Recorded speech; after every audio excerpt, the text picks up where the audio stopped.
लूका की किताब से हम परमेश्वर के वचन को सीख रहे हैं अभी। So what is the message today as we are into Luke chapter 2?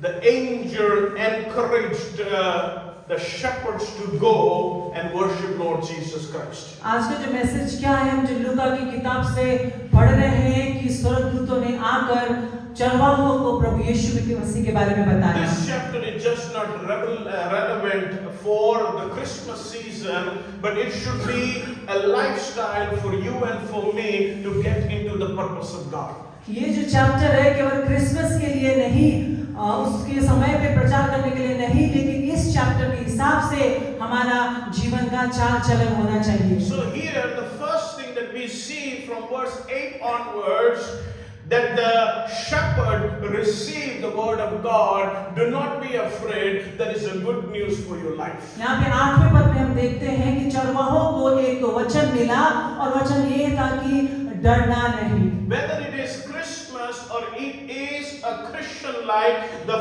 first thing is the word of God.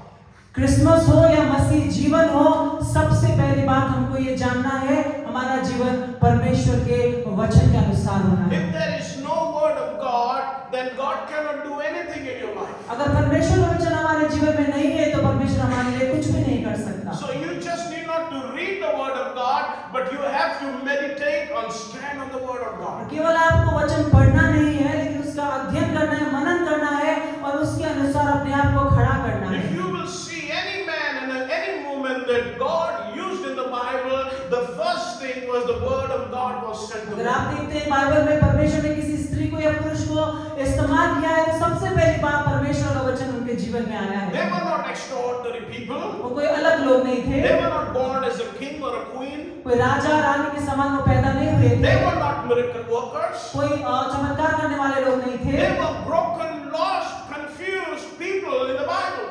वो टूटे हुए खोए हुए लोग थे, वचन कहता है। But when the word of God reached to them, there came a transformation and transfiguration in their life. जब उन लोगों के जीवन में परमेश्वर का वचन आया, तो उनका जीवन बदल गया और उनका रूप परिवर्तन हो If you गया। want to see a change in your life, read the Bible.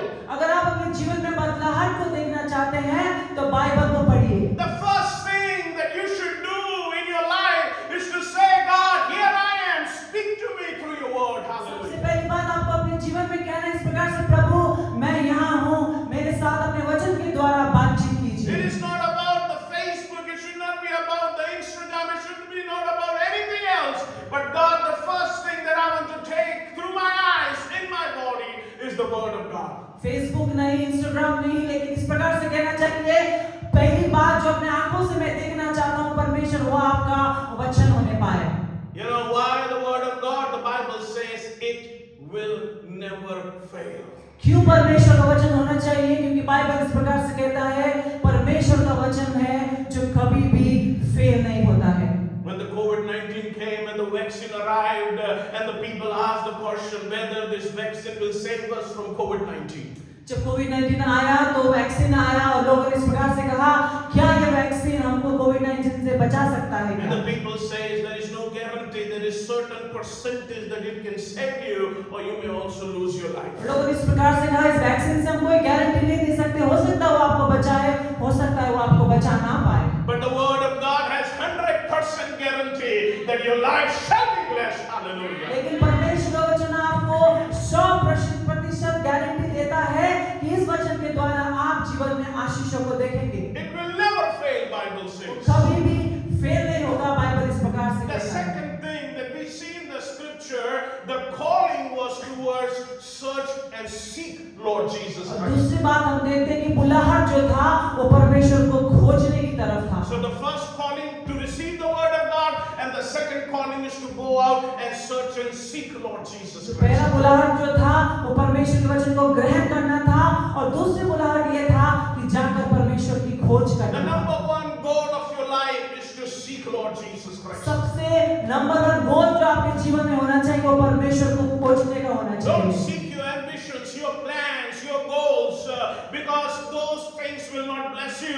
Seek Him first, Christ Jesus, and all shall be added in your life. अपने लक्ष्य को या किसी और बात को, उन बातों की खोज मत कीजिए, लेकिन परमेश्वर के राज्य की खोज कीजिए और सब कुछ आपको दे दिया Last जाएगा। Sunday I was sharing how we should seek Jesus. उस समय मैं बता रहा था किस प्रकार से हमें प्रभु यीशु मसीह को खोजना है। Matthew chapter 13, the parable of the precious pearl that man found, he sold everything and bought that precious pearl. मत्ती की किताब उसके 13वें अध्याय में जिस प्रकार से पैराबल बताया गया है कि एक व्यक्ति ने वो बहुमूल्य मोती को खरीदा और उस मोती के लिए उसने सब कुछ अपना लुटा डाला। The Bible says he sold everything.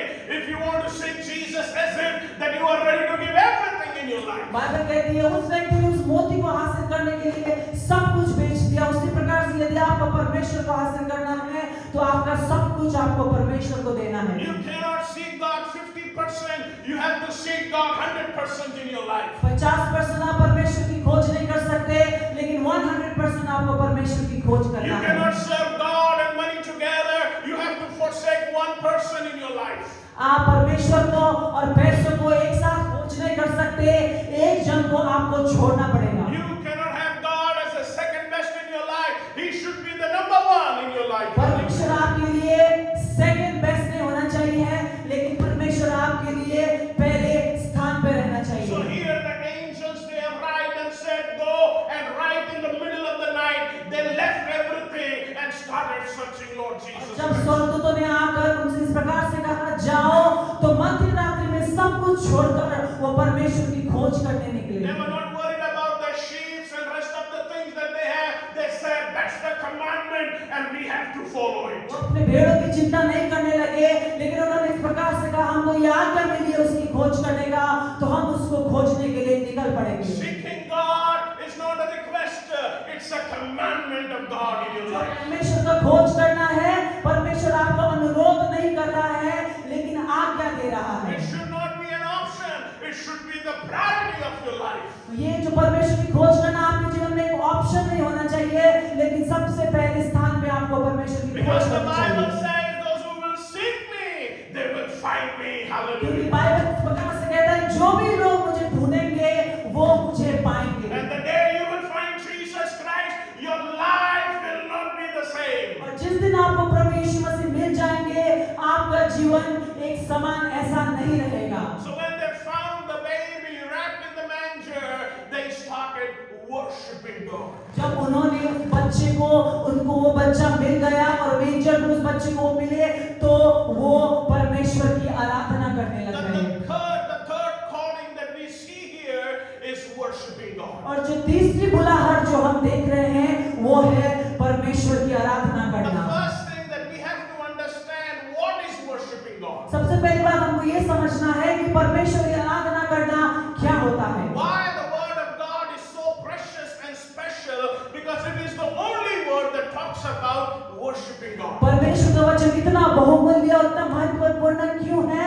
लेकिन क्योंकि केवल परमेश्वर का वचन ही आराधना के बारे में बताता है। There is no other religion that talks about worshiping God, but when it comes to Christianity, you're going to find the people, they lift their voice, they lift their hands, they lift their tears, and they worship and say, holy is the Lord, hallelujah. कोई और धर्म, कोई और प्रथा आराधना के बारे में नहीं बात करती है, लेकिन क्रिश्चियनिटी एक ऐसा प्रथा है जहाँ पे हम परमेश्वर की आराधना के बारे में सुनते हैं, अपने हाथों को उठाकर, आवाज़ों को उठाकर हम परमेश्वर की आराधना करते So हैं। what is the first point of worship? The Bible says when they saw Jesus, they were overjoyed, hallelujah. सबसे पहली बात आराधना का क्या है? बाइबल इस प्रकार से कहते हैं, जब उन्होंने प्रभु यीशु मसीह को देखा तो वो आनंद से भर गए। The worship should start with Jesus.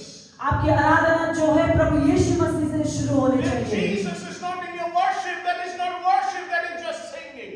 यदि प्रभु यीशु मसीह आपकी आराधना में नहीं है, तो वो आराधना नहीं है, केवल गीतों को गाना है। If you are singing and you are not thinking about Jesus and Jesus is not in your life, it is not worship, it is just what you are doing out of your life. अगर आप आराधना कर रहे हैं और आपके दिमाग में, आपके मनों में अगर प्रभु यीशु मसीह नहीं है, तो आप आराधना नहीं कर रहे, केवल गीतों को गा रहे हैं। Now put this word together. Worship is not singing songs. अब इस बात को आप ध्यान से लिखिए, सुनिए, आराधना करने का मतलब गीतों को गाना नहीं है। Worship is not at all singing songs. आराधना करना बिल्कुल भी केवल गीतों को गाना नहीं है। You know, singing is an expression of worship. जो गीतों को गाना है वो हम आराधना को व्यक्त करने का एक तरीका है। Now, the best thing is, what is an expression like? When you are happy, you laugh, you smile. अब जो व्यक्त करना क्या होता है, जब आप खुश होते हो तो या तो आप मुस्कुराते हो या तो आप हंसते हो। You know, when you are happy, you are smiling and people know that you are happy.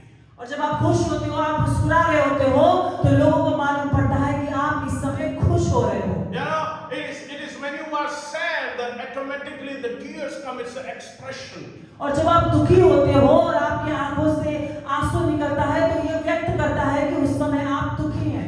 So when people they worship, they sing song, and now today the church has taken worship as singing song, which has nothing to do with it. It is just one of the expressions. और हम इस वक्त देख रहे हैं कलीसियाओं में कि जब आराधना की बात आती है तो हमको बस यही लगता है कि आराधना केवल गीतों को गाना है, लेकिन गीतों को गाना केवल आराधना को व्यक्त करना है। So when you lift up your hands, you worship God.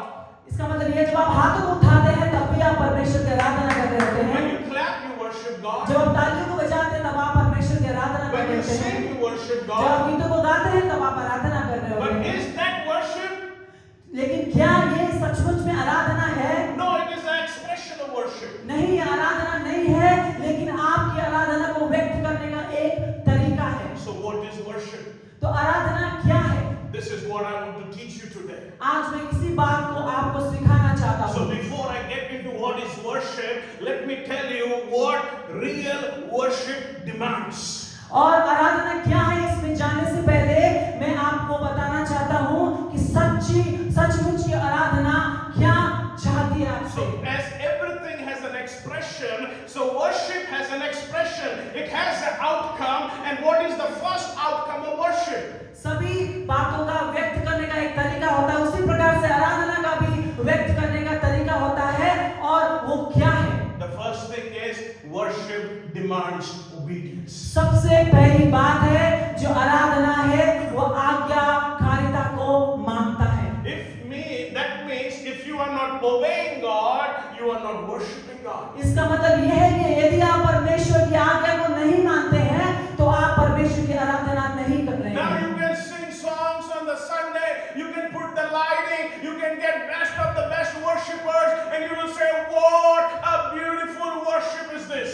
आप संडे को आकर गीतों को गा सकते हैं, लाइट्स को लगा सकते हैं, बड़े-बड़े वर्शिप लीडर्स के साथ गीत को गाकर ये बोल सकते हैं कि वाह, आज का जो आराधना था कितना खूबसूरत था। Through the technology, you can put one of the best voice, and you can bring an album, and you can listen to that song and say, wow, what a beautiful worship. Technology के द्वारा आजकल आप अब अच्छी आवाज को निकाल सकते हैं, अच्छे संगीत को निकाल सकते हैं और उसको सुनकर ये कह सकते हैं कितनी खूबसूरत आराधना थी। But the best thing that Bible demands when you want to really worship God is obedience. लेकिन जो अच्छी सी बात है, महत्वपूर्ण बात है जो बाइबल मानती है आराधना का समय, वो ये है आज्ञाकारिता। Let not people praise you, let God take your worship. Hallelujah. आमीन। लोग अगर आपकी तारीफ करें ना करें इससे कोई फर्क ना हो, लेकिन परमेश्वर आपकी आराधना से प्रसन्न होने So पाए। when you are becoming obedient in your life, you are saying, God, I am worshiping you. इसका मतलब यह है कि जब आप परमेश्वर के आज्ञा को मानने लगते हैं तो आप परमेश्वर को इस प्रकार से कहते हैं, प्रभु मैं आपकी आराधना कर So रहा when you हूँ। are obeying God, you are saying, God, I am worshiping, I am not defiling your word, but your word is best for my life. इसका मतलब जब आप आज्ञा को मानते हैं तो आप परमेश्वर से कहते हैं कि प्रभु मैं आपके वचन को मान रहा हूँ, मैं आपके वचन के द्वारा, आपके वचन के तरीके से चल रहा हूँ और मैं आपकी आराधना कर रहा हूँ। Like Jesus said in John chapter 14 verse 15, if you will love me, you will obey my commands. यूहन्ना का किताब उसका 14वां अध्याय 15 पद में इस प्रकार से कहा है, यदि तुम मुझसे प्रेम करते हो तो मेरी आज्ञा को तुम मानोगे। So here what Jesus is saying, when you say I love you, that means the expression should be I obey you. यहाँ पे प्रभु यीशु मसीह ये बताना चाह रहे हैं कि जब आप प्रभु यीशु मसीह को कहते हैं प्रभु मैं आपसे प्रेम करता हूँ, तो आपको इस प्रकार से व्यक्त करना है कि मैं आपकी बातों को मानता हूँ। So when you are lifting up your hands and you are saying hallelujah, the lifestyle that you should offer, that God I am obeying you, it's not hallelujah, it's the obedience towards God. इसका मतलब जब अपने हाथों को उठाकर आप परमेश्वर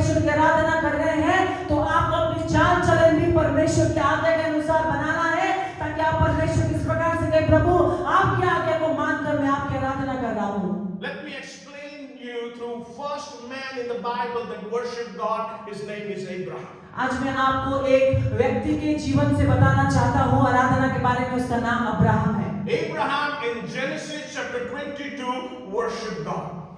Abraham ने जेनेसिस की किताब 22वें अध्याय में परमेश्वर की आराधना की। And the Bible says in that chapter, Abraham worshipped God. और बाइबल इस प्रकार से कहती है उस अध्याय में अब्राहम ने परमेश्वर की आराधना की। But in that chapter I cannot see Abraham is singing songs. लेकिन उस चैप्टर में मैं ये देख नहीं पा रहा हूँ कि अब्राहम गीतों को गा रहा है। In that chapter I cannot see that he has a music and you have musicians and all they are singing and और jumping. मैं ये भी नहीं देख पा रहा हूँ उस चैप्टर में कि वहाँ पे म्यूजिशियंस है, संगीत है और सब उछल कूद कर परमेश्वर की In that आराधना chapter कर I रहे हैं। cannot see there is a choir that worshiping और God. मैं उस चैप्टर में एक क्वायर को भी नहीं देख रहा हूँ जो परमेश्वर की आराधना कर रही है। Now I'm not against all these things, इस बात के खिलाफ मैं नहीं हूँ, but I can see in that chapter there is one thing that Abraham obeyed God.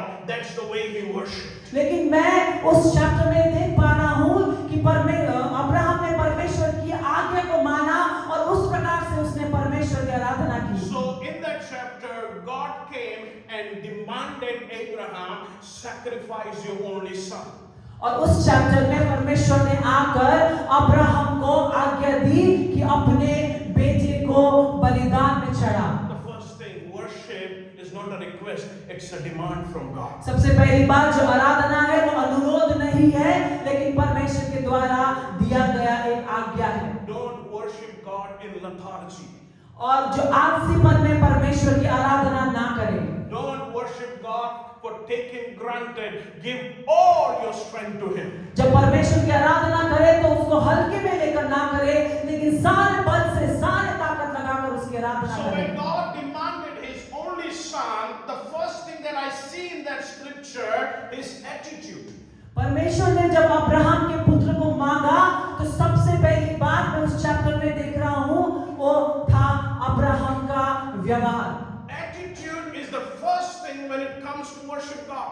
जो हमारा व्यवहार है वो परमेश्वर की आराधना करते वक्त कैसा है वो बहुत ही मायने रखता If है। your attitude is not right before God, then it is not a worship. God will never accept it. यदि आपका जो व्यवहार है परमेश्वर के सामने सही नहीं है तो आपकी आराधना को परमेश्वर ग्रहण नहीं करेगा। Our attitude on the camera can be very good.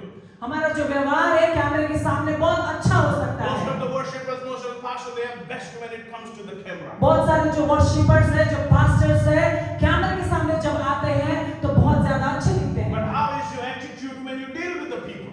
लेकिन आपका व्यवहार कैसा है जब आप लोगों के साथ डील करते हैं? How is your attitude in your home when you go and worship God? आपका व्यवहार कैसा है आपके घर में जब आप आराधना करते हैं? So the Bible says the first thing Abraham did, he got up early in the morning. Bible इस प्रकार से कहता है पहली बात जो अब्राहम ने किया उसने सुबह अपने आप को जगाया। If you want to worship God, get up early in the morning. अगर आप परमेश्वर की सचमुच में आराधना करना चाहते हैं तो सुबह जल्दी उठ जाएं। So he got the information at night. और उसको जो मैसेज इंफॉर्मेशन था जो रात को मिला, Night is the place where God speaks. जो रात ही एक ऐसा समय है जब परमेश्वर हमसे बातचीत करता है। Day is the time you obey the word of God. और जो दिन है वो समय है जब हम परमेश्वर की आज्ञा को मानते हैं। Because the Bible says, what I speak at night, you shout it out at the daytime. क्योंकि बाइबल इस प्रकार से कहता है जो मैं रात को बोलता हूँ तुम दिन में उसको चिल्लाकर उस बात को करो। So as an old man in the house, he got up early, he prepared everything for the sacrifice, and the Bible says he was on.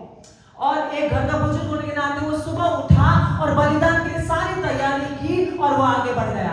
If your attitude is not right, that's not the starting point of the worship. यदि आपका व्यवहार ही अच्छा नहीं है तो आपकी आराधना की शुरुआत भी सही नहीं होगी। If you fight and then worship God, what is the use of it? अगर आप लड़ाई करने के बाद परमेश्वर की आराधना कर रहे हैं तो उसका कोई भी काम नहीं है। If you are fighting in the car and you are coming to the house of God, what is the use of it? अगर आप कार में लड़ते झगड़ते हुए परमेश्वर के भवन में आ रहे हैं और आराधना कर रहे हैं तो उसका कोई मतलब नहीं है। No, you have to be prepared that I am not worshiping a man. I am getting to a place where I am worshiping God. Attitude नहीं, matters. आपको अपने आप को तैयार करना है कि मैं किसी मनुष्य की आराधना करने नहीं जा रहा हूँ लेकिन परमेश्वर की आराधना करने के लिए जा रहा हूँ और मुझे अपने व्यवहार को सही रखना है। And the Bible says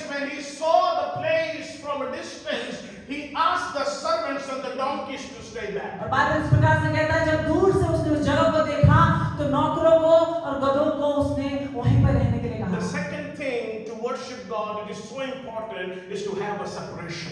और सब दूसरी बात आराधना करने के लिए जरूरी बात यह है कि हमको अपने आप को हर बात से अलग करना है। If you are not separated, you cannot serve God. अगर आप बातों से अलग नहीं हैं तो आप परमेश्वर की सेवा नहीं कर सकते। You have to come out of the world and you say, God, I put my donkeys behind and I want to worship you. आपको अपने संसार से बाहर निकलना है, इस प्रकार से कहना है, प्रभु मैं अपने गधों को छोड़कर आपके सम्मुख आपकी आराधना करना चाहता You हूं। cannot keep the donkeys with you and say, Hallelujah. आपको अपने गधों को अपने साथ रखकर परमेश्वर की आराधना नहीं करना चाहिए। The donkeys can be your relatives who are taking you away from God. जो गधे हैं हो सकता है वो आपके रिश्तेदार हैं जो आपको परमेश्वर से दूर लेकर जा The रहे हैं। donkey can be your business, your job. जो गधे हैं वो हो सकता है आपका बिजनेस हो या आपका जॉब हो। The donkey can be your own lifestyle that you have no fear of God in your और life. जो गधे हैं वो आपको खुद का स्वयं का चाल चलन में हो सकता है जो आप परमेश्वर के सामने बिताते हैं। Donkey can be anything that you have to leave behind and say, worshiping God needs separation. गधे कुछ भी हो सकते हैं आपके जीवन में, उन गधों को आपको अलग करके इस प्रकार से कहना है कि प्रभु मैं सब कुछ अलग कर आपकी आराधना करना चाहता हूँ। You have to put that phone, you have to put that social media, you have to put that lifestyle, say, God, I keep those donkeys behind and I climb the mountain to worship you. Phone है, social media है, कोई भी बात आपके जीवन में है, उन सबको, उन सारे गधों को अलग कर कर आपको उस पहाड़ पे चढ़ना है और प्रभु से कहना है मैं आपकी आराधना करने आया हूँ। Now here the father and son, they are climbing the mountain, one of the most toughest journey. They have to carry everything to that place. They are rich. They could have said, come servant, come donkey. But they said, no, I'm going to put everything aside. Worship is me and Amen. यहाँ पे हम देखते हैं एक पिता और उसका पुत्र पहाड़ को चढ़ रहा है, सब कुछ खुद उठाकर जा रहे। वो धनी व्यक्ति थे, चाहते तो नौकर को बोल सकते थे बलिदान की चीजों को उठाओ हमारे पीछे चलो, लेकिन नहीं, उन्होंने सब कुछ नीचे छोड़ दिया। पिता पुत्र और बलिदान का सामान को लेकर वो चढ़ने लगे क्योंकि वो ये कहना चाहते थे आराधना में केवल मैं रहूंगा और मेरे सामने मेरा परमेश्वर होगा। You know when the real worship started? आपको मालूम है सचमुच की आराधना कब शुरू हुई? When Abraham said to the servants and to the donkeys, stay back, we are going to worship God. जब अब्राहम ने नौकरों को और गधों को कहा यहीं पे रुक जाओ, हम परमेश्वर की आराधना करने जा रहे हैं। If sin is there, if worldliness is there, the phones and the relatives and all those worldly pleasures are there, you are just singing song, you are not worshiping God. यदि आपके जीवन में गुनाह है, फोन है, रिश्तेदार है, दोस्त है, कोई भी सांसारिक बात है तो आप केवल गीतों को गा रहे हैं लेकिन आप आराधना नहीं कर रहे हैं। Now here Abraham climbed the mountain and he laid the child and he said, here we are for. यहाँ पे हम देखते हैं अब्राहम पहाड़ को चढ़ा और अपने बेटे को उसने बलिदान की जगह पे रखा और इस प्रकार से कहा मैं यहाँ खड़ा हूँ परमेश्वर की आज्ञा को मानते हुए उसकी आराधना करने। Now worship, the final stage of the worship is an obedience what God has spoken to you. और जो आराधना करने का जो आखिरी पड़ाव है वो ये है जो भी परमेश्वर ने आपको कहते हुए आपने सुना है अब उस बात को करने का समय है। Now look at the obedience of Abraham. How much time it took for him to put the son on the altar. आप यहाँ पे अब्राहम की आज्ञाकारिता को देख सकते हैं कि कितना समय लगा अब्राहम को अपने ही बेटे को उस वेदी में रखने के लिए। Less than 24 hours. वो 24 घंटे भी कम समय में अपने बेटे को वेदी पे रख चुका था। Sometimes God says, Abhishek, Abhishek, Abhishek, Abhishek. कई बार परमेश्वर चिल्लाता रहता है अभिषेक अभिषेक अभिषेक अभिषेक। Do this thing that I am telling you. ये करो, ये कार्य को करो जो मैं तुम्हें करने के लिए कह रहा हूँ। Many times Abhishek says, God, I don't have time. कई बार अभिषेक इस प्रकार से कहता है कि परमेश्वर मेरे पास तो समय नहीं है। God, I am so lonely, I have no friends. प्रभु मैं तो अकेला हूँ, मेरा तो कोई दोस्त नहीं है। God, you have blessed everybody. Look at my life. Nothing is happening. Why I should listen to your voice? प्रभु आपने सबको आशीष दी, मेरे जीवन को देखिए कैसी हालत में हूँ मैं, क्यों मैं आपकी बात को सुनूं? Abraham would have said, only one son, God. Abraham यह कह सकता है एक ही तो बेटा दिया था प्रभु आपने। But he he said, first time in the age of 100, I have an opportunity to worship God. Amen. लेकिन उसने इस प्रकार से कहा 100 साल की उम्र में कि मुझे एक अपॉर्चुनिटी मिली है, मौका मिला है परमेश्वर को सचमुच की आराधना देने का। It should be a pleasure, it should be an honor for you to say, thank you God for giving me an opportunity to worship you. आपके लिए एक आनंद की बात होनी चाहिए, सौभाग्य की बात होनी चाहिए कि धन्यवाद हो प्रभु, आपने मुझे एक मौका दिया आपकी आराधना करने का। So when somebody say, let us worship God, we all will lift our hands and say, hey, we are here to dance before God. और जब कोई लोग हमको बोलते चलो आराधना करते हैं, तो हम सब तैयार हो जाते हैं अपने हाथों को उठाकर गीतों को गाने के लिए, नाचने के लिए। But here we see first time in 100 years, Abraham got a chance and he said, I will not give up. With my obedience, I will worship God. लेकिन हम यहाँ देखते हैं 100 साल की उम्र में पहली बार अब्राहम को ये मौका मिला और उस मौके के सामने अब्राहम ने ये नहीं कहा कि मैं इस मौके को हाथ से जाने दूंगा, लेकिन उसने परमेश्वर की बात को सुनकर उस बात को आगे को मानकर आराधना करने लगा। So when God's word is saying, seek ye first the kingdom of God, and when I obey, I am worshiping God. इसका मतलब यह है कि जब परमेश्वर का वचन इस प्रकार से कह रहा है, पहले मेरे राज्य और धर्म की खोज कर और मैं उस आज्ञा को मान रहा हूँ, इसका मतलब यह है कि मैं परमेश्वर की आराधना कर रहा हूँ। That means when I am reading the Bible, what I am doing, I am worshiping God. इसका मतलब यह है कि जब मैं बाइबल का अध्ययन भी कर रहा हूँ, पढ़ रहा हूँ, मैं परमेश्वर की आराधना कर रहा हूँ। When I am giving my first fruit, I am giving my tithing, I am worshiping God. जो मैं अपने टाइप्स को दे रहा हूँ, ऑफरिंग को दे रहा हूँ, इसका मतलब वो समय में भी मैं परमेश्वर की आराधना कर रहा हूँ। We all know Sunday is not a holiday, it's a holy day. So when I am saying no to my relatives and yes to the Sunday, I am worshiping God. हम सबको पता है कि जो रविवार का दिन है एक छुट्टी का दिन नहीं है, लेकिन पवित्र दिन है, परमेश्वर के भवन में आकर उसके जय जयकार गाने का दिन है। और जब हम अपने रिश्तेदारों को, दोस्तों को इस दिन को ना कह रहे हैं, तब भी हम परमेश्वर की आराधना कर रहे हैं। So when somebody has hurt me and when I am forgiving that person, what I am doing, I am worshiping God. किसी ने मुझे चोट पहुंचाया है और उस व्यक्ति को मैंने क्षमा किया है, तो फिर भी मैं परमेश्वर की आराधना कर रहा हूँ। तो ही मैं परमेश्वर कह रहा हूँ. That's the worship that I am doing. तो ही मैं परमेश्वर की आराधना कर रहा हूँ। Come out of that concept that the worship is just singing song. इस बात से आप अपने आप को निकालिए कि जो आराधना है गीतों को गाना है। As a father, I am fulfilling the role of a house. I am worshiping God. एक पिता होने के नाते यदि मैं घर की बातों की जिम्मेदारी ले पा रहा हूँ, तो वो भी आराधना का एक रूप है। As a mother, I am putting my house neat and clean. I am worshiping God. एक माँ होने के नाते मैं अपने घर को साफ सुथरा रख रही हूँ, तो वैसे भी मैं परमेश्वर की आराधना कर रही हूँ। As a child, I am honoring God. I am honoring my parents. I am worshiping God. एक बेटा या बेटी होने के नाते जब मैं परमेश्वर को आदर दे रहा हूँ, माँ बाप को आदर दे रहा हूँ, उसी प्रकार से मैं परमेश्वर की आराधना कर रहा हूँ। All it says, I want obedience.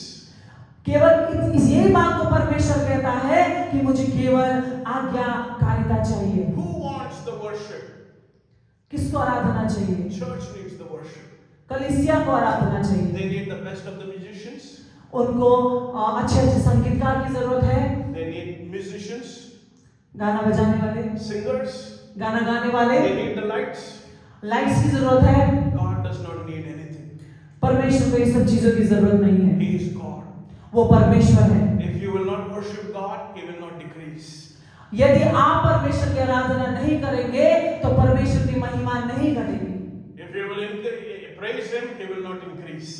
और आपके आराधना करने से, प्रशंसा करने से उसकी महिमा और नहीं बढ़ेगी। But as a child, when you walk in obedience, you are saying, God, I am worshiping you. लेकिन परमेश्वर का बच्चा होने के नाते अगर आप परमेश्वर के वचन की आज्ञाकारिता में चल रहे हैं, तो आप इस प्रकार से कह रहे हैं, परमेश्वर मैं आपकी आराधना कर रहा हूँ। See what says in 1 Samuel chapter 15 verse 22. पहला सैमुएल उसका 15वां अध्याय 22वें पद में इस प्रकार से लिखा है, Thus the Lord delights in burnt offering and sacrifices. क्या परमेश्वर होम बलि और किसी भी प्रकार के बलिदान से प्रसन्न होता है? As much in obeying the voice of God, लेकिन वो परमेश्वर की आवाज को सुनकर जो उसकी आज्ञा को मानता है, to obey is better than sacrifice. वो परमेश्वर को प्रसन्न करता है, क्योंकि आज्ञा को मानना बलिदान देने से ज्यादा महत्वपूर्ण है। But God is saying singing is good. परमेश्वर इस प्रकार से कह रहा है गीतों को गाना ठीक है, अच्छा है। Music is good. जो संगीत को बजा रहे हैं वो भी अच्छा है। Light is good. जो लाइट जल रहे हैं वो भी अच्छा है। But what is better? लेकिन क्या ज्यादा बेहतर है? To obey me. मेरी आज्ञा को मानना। To obey me. मेरी आज्ञा को मानना। To obey me. मेरी आज्ञा को मानना। To obey me. मेरी आज्ञा को If मानना। you cannot obey me, यदि तुम मुझे मेरी आज्ञा को नहीं मान सकते, you are singing songs. तुम केवल गीतों को गा रहे हो। But if you will obey me, यदि तुम मेरी आज्ञा को मानोगे, you are worshiping me. इसका मतलब तुम मेरी आराधना कर रहे हो। If Abraham is a person in 25 years, once he has worshipped God, what is the true church doing? अगर अब्राहम ने इतने सालों में परमेश्वर की इस प्रकार से आराधना की है, तो जो सच्चा कलीसिया वो क्या कर रहा है? We have to worship God. हमको परमेश्वर की आराधना करना What जरूरी है। says in Hosea chapter 6 verse 6? होशाया की किताब उसका 6वां अध्याय 6वें पद में क्या लिखा गया है? I desire mercy, not sacrifice. मैं दया को चाहता हूँ और बलिदान को नहीं। Now the meaning is God saying singing is good, इसका मतलब ये है कि परमेश्वर कह रहा है गीतों को गाना ठीक है, but if you are not merciful, लेकिन अगर तुम्हारे दिल में दया नहीं है, I'm not looking to that singing. तो मैं तुम्हारे गीतों को नहीं सुनूंगा। No, he's saying, I want to you to be merciful. परमेश्वर इस प्रकार से कहता है मैं चाहता हूँ कि जो मेरी कलीसिया है दया से भरी हुई कलीसिया And है। knowledge of God more than the burnt offering. और जो होम बलि चढ़ाते हैं उससे ज्यादा बेहतर ये है कि परमेश्वर के वचन का ज्ञान हो। Now listen to this very carefully, very carefully. He says knowledge of God is more important than the burnt offering. इस बात को आप ध्यान से सुनिए, जो परमेश्वर के वचन का ज्ञान है वो ज्यादा महत्वपूर्ण है उस होम बलि से जो आप चढ़ाते हैं। So God is saying singing is good, but if you don't have the knowledge of God, that singing has nothing to do with me. परमेश्वर इस प्रकार से कहता है गीतों को गाना तो ठीक है, लेकिन यदि तुम्हारे पास परमेश्वर के वचन का ज्ञान नहीं है तो वो गाना गाने का कोई मतलब नहीं है। Today what is happening on the YouTube in India, most of the singers that are worshiping God on the YouTube, they don't have the knowledge of God. They are just singing with those songs that has no reference towards God. आजकल हम देख रहे हैं YouTube में जब हम गीतों को सुनते हैं तो वो केवल गीतों को गाते हैं वहाँ के लोग, क्योंकि वो परमेश्वर के ज्ञान से परे होकर गीतों को लिखते हैं और गाते हैं। From where we will get the knowledge of God? कहाँ से हमको परमेश्वर के बारे में ज्ञान प्राप्त होगा? From the word of God. परमेश्वर के वचन के द्वारा। So that means the first thing that I should do before I sing, I should read the Bible. इसका मतलब ये है गीतों के गाने से पहले मुझे क्या काम करना है? मुझे ये करना है कि मुझे परमेश्वर के वचन को पढ़ना है। Because when I have the knowledge of God, then I can do a better sacrifice before God. क्योंकि यदि मेरे पास वचन का ज्ञान है तो मैं ज्यादा बेहतर बलिदान, आराधना का बलिदान परमेश्वर को दे पाऊंगा। Now many times when we see the worship is going on, everybody gonna be bouncing and dancing and they're gonna be rejoicing. That's an expression. और जब हम देखते हैं जब आराधना चल रही है कहीं पर तो लोग उछल रहे होते हैं, कूद रहे होते हैं, वो आराधना को व्यक्त करने का एक तरीका है। But how many people in the Bible that they can really, how many people in that crowd that they can really honor God, they can really honor the parents, they can really live a holy life. लेकिन कितने लोग होंगे उस भीड़ में जो परमेश्वर के वचन को मानते होंगे, उसकी आज्ञा को सुनते होंगे, उसको आदर देते होंगे या एक पवित्र जीवन को जीते होंगे। Spend time reading and meditating on the word of God because it is the best way to worship God. परमेश्वर के वचन को पढ़ने में और उसका मनन करने में समय को बिताएं, क्योंकि ये सबसे बहुमूल्य, सबसे अच्छा तरीका है परमेश्वर की आराधना करने When you का। open the Bible, it's a reflection that God, I am gaining the knowledge and I am worshiping God. जब आप बाइबल को खोलकर पढ़ते हो तो इस बात को बोलते हो कि परमेश्वर आपके वचन से मैं ज्ञान को प्राप्त कर रहा हूँ और उसी ज्ञान के द्वारा मैं आपकी आराधना भी कर रहा हूँ। Then only the change and transformation will come. तभी भी आपके जीवन में एक बदलाहट या एक परिवर्तन आ सकता है। One more thing that is very important when it comes to the worship demands holiness. एक और बात है जो आराधना के लिए बहुत महत्वपूर्ण होती है, इसका मतलब वो ये है कि जब हम आराधना करते हैं तो आराधना पवित्रता को मांगती है। It always होती है। If there is no holiness, there is no worship.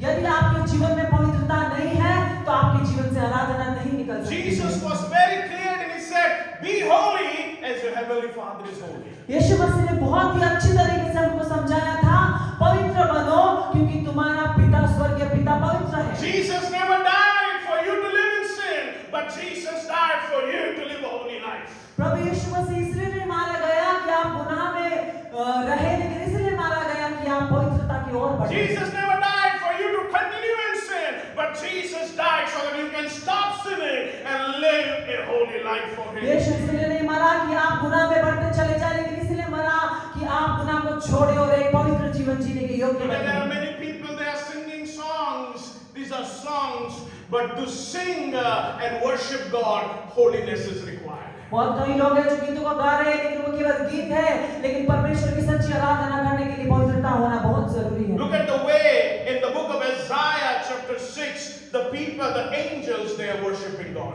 आइज़ाया की किताब उसके 6वें अध्याय में हम देखते हैं जो स्वर्गदूत है वो परमेश्वर की आराधना कर रहे हैं। I am so blessed this morning when I was going through it. Isaiah is just pouncing and saying, "God, you are so great." आज सुबह मैं इस वचन को पढ़ रहा था तो मुझे बहुत आशीष मिली। आइज़ाया इस प्रकार से कहता है कि परमेश्वर मैं आपकी आराधना कर पा रहा हूँ। And he saw the vision. He saw the angels, and each of them have 6 wings. उसने दर्शन को देखा, स्वर्गदूतों को देखा और हर एक स्वर्गदूत के पास 6 पंख थे। And with the 6 wings, the Bible says, 2 of them they have covered their face, 2 of them they have covered their feet, and 2 of their wings they were flapping and they were crying out. और Bible इस प्रकार से कहता है 2 पंखों से उन्होंने अपने मुंह को ढाका था, 2 पंखों से अपने पैरों को ढाका था और बचे हुए 2 पंखों से वो उसको फ्लैप करके आराधना कर रहे And they थे। cried, "Holy, holy, holy is the Lord God Almighty." और वो इस प्रकार से कह रहे थे, पवित्र पवित्र पवित्र है यहोवा। They are covering themselves. उन्होंने अपने आप को ढाका हुआ था These are holy angels. और ये स्वर्गीय पवित्र स्वर्गदूत है। What is happening in the church today? आज कलीसिया में क्या हो रहा है? We are exposing ourselves. हम अपने आप को एक्सपोज कर रहे We हैं, are exposing our bodies. हम अपने शरीर को एक्सपोज कर रहे We are हैं। showing those parts that we should cover because we are not showing to God, we are showing it to the world and saying how beautiful we are. No, we have to cover ourselves and say, "God, with all reverence I will worship you." उन अंगों को जिनको हमको ढाकना चाहिए उसको हम expose कर रहे हैं क्योंकि हम दिखाना चाहते हैं दुनिया को कि हम कितने सुंदर है, कितने खूबसूरत है। लेकिन वचन कहता है स्वर्गदूतों ने अपने आप को ढाक कर सजदा कर परमेश्वर की आराधना की। Don't follow the cheap worshippers. Follow the Bible and you're going to find yourself in the power of God. जो चीप वर्शिपर्स होते हैं, आराधक होते हैं, उनके पीछे ना होइए, लेकिन वचन के पीछे होइए, वचन को पढ़िए और वचन के अनुसार आराधना कीजिए। Stop following those cheap ladies on the YouTube worshiping God with all the dramatic things on their faces and exposing their body. Stop watching it and saying, "God, I want to be a worshipper of the Bible." Hallelujah. जो भी आजकल हम YouTube में देखते हैं और लोगों को अपनी बॉडी को एक्सपोज करते हुए अलग-अलग प्रकार के एक्सप्रेशन मुख पर देते हुए गीतों को गाते हुए उनको फॉलो करना, उनके पीछे होना छोड़ दीजिए, लेकिन वचन के अनुसार अपने जीवन को बनाइए, वचन के अनुसार आराधना कीजिए। Nowadays the worshippers are saying we are the public figure, we are the celebrities. No, there is only one king, there is one hero, there is one celebrity, and he is Lord Jesus Christ. We are nothing else, but we are the servants of the Lord Jesus Christ. Hallelujah. अभी हम देख रहे हैं कि कई लोग अपने आप को पब्लिक फिगर बुलाते हैं, सेलिब्रिटीज बुलाते हैं, लेकिन इस बात को मैं जानता हूँ मेरा केवल एक सेलिब्रिटी है, एक हीरो है और उसका नाम प्रभु यीशु मसीह है। और मैं ना कोई सेलिब्रिटी हूँ ना कोई पब्लिक फिगर हूँ, लेकिन मैं उसका दास हूँ। Today why people are acting like a celebrity on the media because God is not there. The day when God will come in that concert and the worship, the whole crowd will prostrate with the holiness of God, and there will be a true revival which is unstoppable, and the demons and the evil shall flee, and nothing can stop our nation to be saved. Hallelujah. Amen, hallelujah. अभी हम क्यों जब ऐसे concerts होते हैं तो वहाँ पे अपने आप को ये लोग सेलिब्रिटी क्यों बुलाते हैं? इसलिए बुलाते हैं कि वहाँ पे परमेश्वर का वचन नहीं होता है, लेकिन जिस दिन परमेश्वर का वचन उस कॉन्सर्ट में आ जाएगा तो वो सब अपने आप को नीचे गिराएंगे, प्रोस्ट्रेट हो जाएंगे और उसकी सचमुच पवित्रता में आराधना करने लग जाएंगे और वहाँ पे बेदारी आएगी और संसार जानेगा कि यही पवित्र परमेश्वर है और वो यीशु Here, when he saw the holiness of God, the great prophet said, "Woe unto me, I am a man of unclean lips." और जब यहाँ पे उसने एक दर्शन को देखा आराधना करते हुए, इस भविष्यवक्ता ने इस प्रकार से कहा, धिक्कार हो मेरा, क्योंकि मैं एक अपवित्र होंठ वाला व्यक्ति हूँ। Listen to this very carefully. Which is the place that you use to worship God is your mouth. कौन सा अंग है जो आप परमेश्वर की आराधना करने के लिए इस्तेमाल करते हैं? वो आपके मुख है, आपके होंठ है। Mouth has to be holy. आपका जो मुख है उसका पवित्र होना जरूरी है। If your mouth is not holy, then how you will be able to worship God? यदि आपका मुख ही पवित्र नहीं है तो कैसे आप परमेश्वर की आराधना कर पाएंगे? Look what James chapter 3 verse 9 says, "With the tongue we praise our Father and Lord Jesus Christ." James की किताब में उसके 3 अध्याय 9 पद में इस प्रकार से लिखा है, इसी जीभ से या मुख से हम परमेश्वर पिता की आराधना करते हैं। And with the same tongue we curse man, और उसी मुख से हम लोगों को श्राप देते हैं, which has been made in the image or likeness of God. जो मुख परमेश्वर के स्वरूप में बनाया गया है। Some out of the same mouth we praise God and curse. उसी मुख से हम परमेश्वर की आराधना करते हैं, उसी मुख से हम श्राप को निकालते My हैं। brothers, this should not be. मेरे भाइयों, ऐसा नहीं होना चाहिए। If your mouth is used for worship God, then stop lying. यदि आपका मुख परमेश्वर की आराधना करने के लिए इस्तेमाल होता है तो झूठ बोलना बंद कीजिए। If your mouth is used to worship God, then stop abusing. यदि आपका मुख परमेश्वर की आराधना करने के लिए इस्तेमाल होता है तो गाली गलौज करना छोड़ दीजिए। If your mouth is used to worship God, stop taking alcohol, cigarette, or whatever drugs is there you are putting in your mouth. यदि आपका मुख परमेश्वर की आराधना करने के लिए इस्तेमाल होता है तो जो आप दारू पीते हैं, शराब पीते हैं, सिगरेट पीते हैं, ड्रग्स को लेते हैं, उन सारी बातों को खत्म कीजिए। If your mouth is used to worship God, stop gossiping and talking about the people. यदि आपका मुख परमेश्वर की आराधना करने के लिए इस्तेमाल होता है तो दूसरों के बारे में बात करना, चुगली खाना छोड़ दीजिए। Because Bible says from the same mouth you cannot praise God and then you speak evil. क्योंकि बाइबल इस प्रकार से कहता है, उसी मुख से आप परमेश्वर की आराधना नहीं कर सकते जिस मुख से गलत बातें निकलती What हैं। is the use for 2 hours you have worshipped God and after that you have used your mouth doing sinful things? क्या मतलब है कि 2 घंटे आपने परमेश्वर की आराधना की और उसके बाद जाकर आपने गलत बातों को अपने मुख से निकाला, गुनाह किया। Learn to live a quiet life. शांत जीवन जीना सीखिए। Learn to live a quiet life. शांत जीवन जीना When सीखिए। somebody is saying something to you, just zip your mouth. कोई भी आपको कुछ भी कहता है तो आप शांत रहिए। Someone is offering you something, say no, my mouth is holy. कुछ भी आपको दे रहा है, कुछ आपको लोग आकर देते हैं तो इस प्रकार से कहीं नहीं, मेरा मुख जो है पवित्र है। Because I will not use my mouth cursing, but I will use my mouth worshiping God. क्योंकि मैं अपने मुख को श्राप देने के लिए नहीं इस्तेमाल करूंगा या गलत चीजें करने के लिए नहीं, लेकिन केवल परमेश्वर की आराधना करने के लिए Because इस्तेमाल I will not करूंगा। use the same thing and then I'm going to worship God. क्योंकि उसी गंदगी को इस्तेमाल कर कर मैं परमेश्वर की आराधना नहीं कर Come on, सकता। everybody, put your hand on your mouth and say, God, I give this mouth to you. अपने हाथों को अपने मुख में रखकर इस प्रकार से कहिए, परमेश्वर, ये मुख मैं आपको देता हूँ। Worship demands holiness. जो आराधना है वो पवित्रता को मांगती है। And this is the piece that I use to glorify your name. और ये जो अंग है मैं आपके नाम की महिमा करने के लिए इस्तेमाल करता हूँ। Today I surrender it to the cross. आज ये जो अंग है मैं क्रूस के सामने उसका बलिदान देता Today I हूँ। say, God, take control of my tongue. आज इस प्रकार से कहता हूँ, परमेश्वर मेरे जीभ को, मेरे मुख को अपने आधीनता में ले ले। Help me to put my tongue in control. मेरी मदद कर परमेश्वर कि मैं अपने मुख को कंट्रोल में रख सकूं, So that I can worship you. ताकि मैं आपकी आराधना, सच्ची आराधना कर सकूं। You know, Jesus was the real worshipper of Father. आपको मालूम है प्रभु यीशु मसीह पिता के सच्चे आराधक थे। You know, the first thing is, if you will see what was his attitude towards God, he said, doing the will of my Father is the number one thing. That's called worship. और हम देखते हैं उनकी जो व्यवहार था, उनका जो एटीट्यूड था परमेश्वर की तरफ क्या था। उन्होंने इस प्रकार से कहा था, परमेश्वर की इच्छा के अनुसार चलना मेरे लिए एक आज्ञा है और मैं वैसा ही करूंगा। He was not a crowd background participant. He brought himself out. There was a separation, and he knelt and he said, Father, I'm here in your presence. वो कभी भी भीड़ का हिस्सा नहीं रहना चाहते थे, लेकिन हर समय वो अपने आप को अलग करते थे और पिता की उपस्थिति में रहकर पिता के साथ अपने समय को बिताना चाहते थे। The Bible says nobody heard his voice on the street.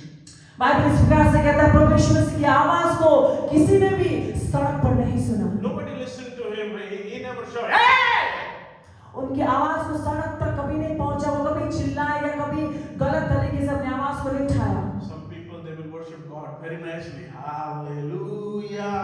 कई लोग परमेश्वर की आराधना बहुत अच्छी तरीके से करते And हैं, then when you go into the house, और जब आप उनके घरों में जाते हैं you're gonna hear them, hey! तो आप सुनेंगे वहां पे बहुत ही चिल्लाना झगड़ा करना होता है। Forget it. It is not the next door. The whole area is listening to their voice. भूल जाइए कि बस केवल बाजू वाले को आपकी आवाज सुनाई दे रही है, लेकिन पूरी सोसाइटी में उनकी आवाज गूंजती है। They will shout.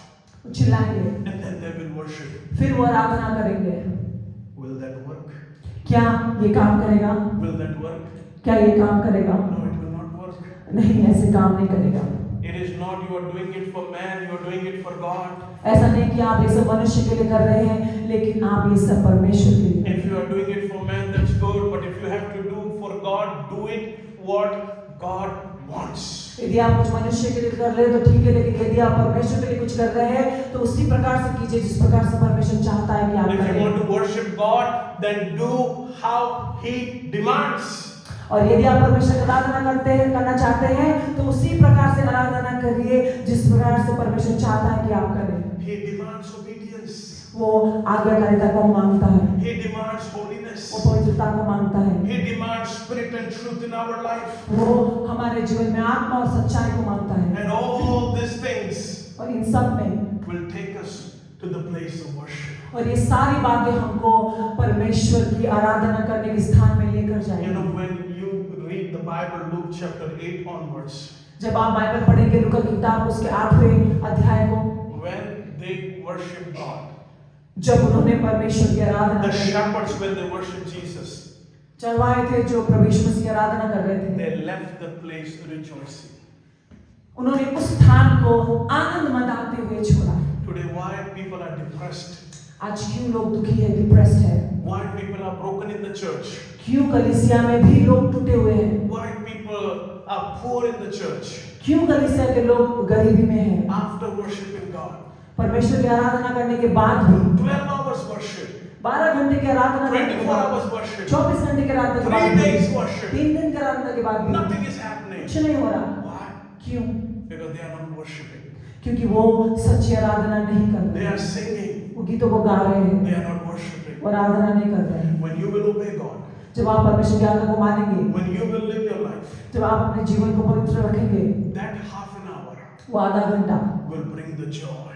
उस आनंद को लेकर आ सकता And है। then you will depart with great joy in your life. और जब आप उस स्थान से निकलेंगे तो भरपूर आनंद के साथ निकलेंगे, And all the blessings shall wait upon you. और जो सारी आशीषें हैं वो आपके लिए रुकी All the रहेंगी। breakthroughs are coming in your life.